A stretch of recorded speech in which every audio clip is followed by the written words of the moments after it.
obscure, and in my opinion are only being suggested so that the government can get some easy credit for theoretically considering a bunch of people of color and women for the honor as well. But it would legitimately be quite shocking and even provoke a fair bit of national outrage if they didn't give it to Terry, so this might wind up being one of the biggest Canadian non-events of the year. Fun fact, Terry Fox is actually from the same part of British Columbia where I grew up, and is even buried in the same cemetery as my grandparents. So, how do you like me now? So we are big fans of flags on this channel, so now let us talk about President Joe Biden's big January 20th inauguration spectacle, which was one of the flaggiest in US history. Because of COVID, the usual inauguration crowd on the National Mall was replaced with a big display of 191,500 state flags, representing all of the Americans who couldn't be there in person. And why such a weirdly specific number, you ask? Well, I am afraid I don't know. There are 50 states and 6 territories, so you would assume that 191,500 would be divisible by 56 in some way, since based on the aerial photos, it looks like every place got an equal number of flags. But it also looks like more than 2/3 of the total flags were just standard US flags. So what proportion of the total flags would have to be American flags in order for each state and territory to receive an equal number of flags? Write your answers in your copybooks now. Over on the presidential dais, meanwhile, there were 5 big American flags, as is tradition. And you might notice that 4 of the 5 are done up in an unusual style. I never really thought much about this until a viewer let me know the significance, which is actually pretty cool. So the edge flags are the so-called Betsy Ross flag, the somewhat mythological first flag of the independent United States,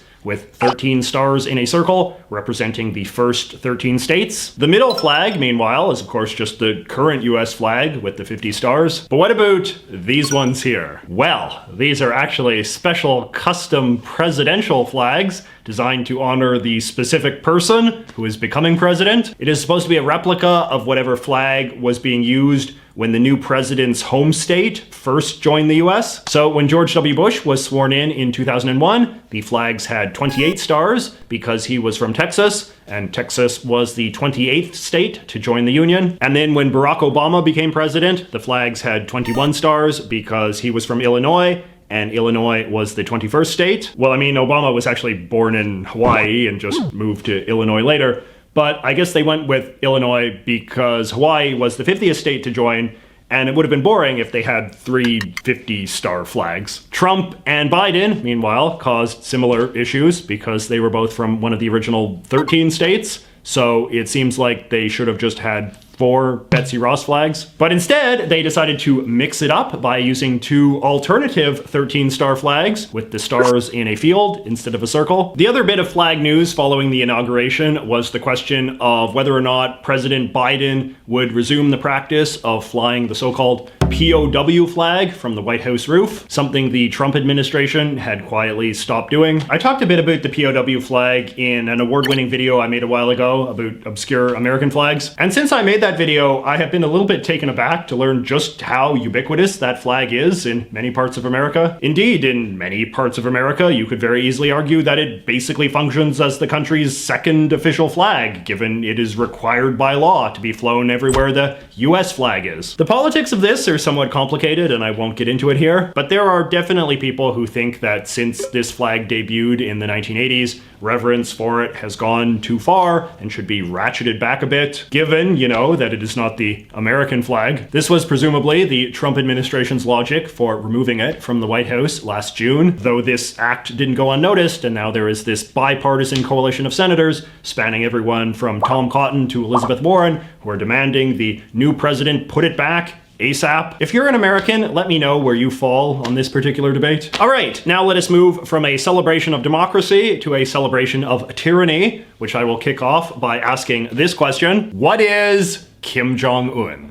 I mean, obviously, he is the totalitarian dictator of North Korea and an evil tyrant who has contributed to the suffering of millions. He is also a morbidly obese man-child whose inherited access to nuclear weapons is, in the opinion of Barack Obama, the defining geostrategic challenge of our time. But like, what is he? What is his actual job? Viewers of an award-winning video I made 1,000,000 years ago will know that North Korea does not have a president, having abolished that position in 1994 following the death of their first tyrant, Kim Il-sung. And if you read the news, you will sometimes see references to North Korea's prime minister or head of state, neither of whom is Kim Jong-un. So what is he then? Well, on January the 10th, the world finally got its answer. Kim Jong-un is now the General Secretary of the Communist Party of North Korea. Anyone familiar with communism will know that General Secretary of the party tends to be the standard title for rulers of communist countries. Stalin and Brezhnev and Gorbachev and the rest of that crowd were all general secretaries of the Soviet Union, for instance, and the leaders of China and Vietnam use that title as well. So why wasn't it a thing in ultra-commie North Korea until now? Well, it used to be. The previous two heads of North Korea were both general secretaries.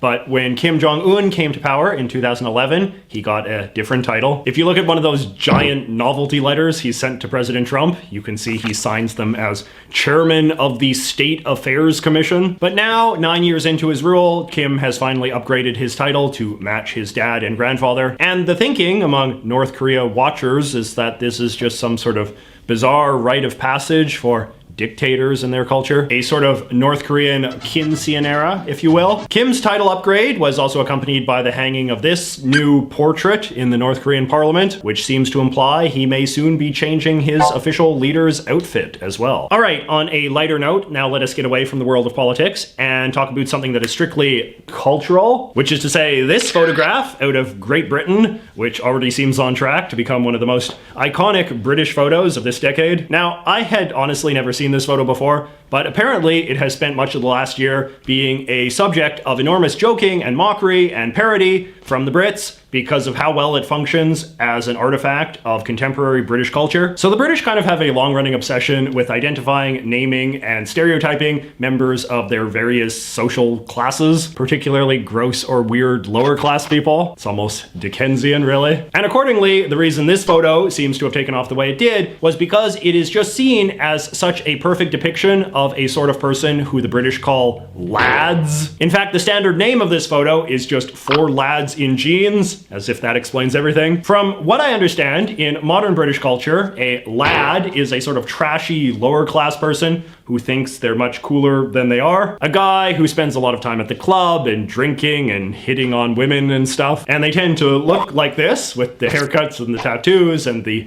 weirdly out of proportion muscles, and a taste in fashion that, as one of my British friends described, looks like they've fallen headfirst into Top Man and rolled around until something stuck. People have put all sorts of captions on this photo about sort of things that these kind of guys might say, and photoshopped them into all sorts of goofy scenes. And now, a year after they first went viral, the British press has been hounding them for interviews, reflecting on their year of infamy. The meme got a fresh burst of life recently when it collided with another British viral sensation that I think we are perhaps a little bit more familiar with on this side of the pond, the sea shanty craze. Now, personally, I have always hated sea shanties because they remind me of this elementary school teacher I once had from Newfoundland who would always make us sing them in order to learn more about her dumb province's hick culture. But now, thanks to a fad started by a young British mailman on TikTok, everyone and their dog are belting out these amelodic ditties about whale murder and poop decks. And so naturally, it was just a matter of time before we got this. May the whaleman come to bring us sugar and tea and rum. One day when the tonguing is done, we'll take our leave and go. So let me know in the comments if there are any other weird little cultural or symbolic moments that have occurred around the world recently, or are going to occur sometime soon. Until then, I will see you next week. Whaleman come to bring us sugar and tea and rum. One day when the tonguing is done, we'll take our leave and go. Before the boat had hit the water,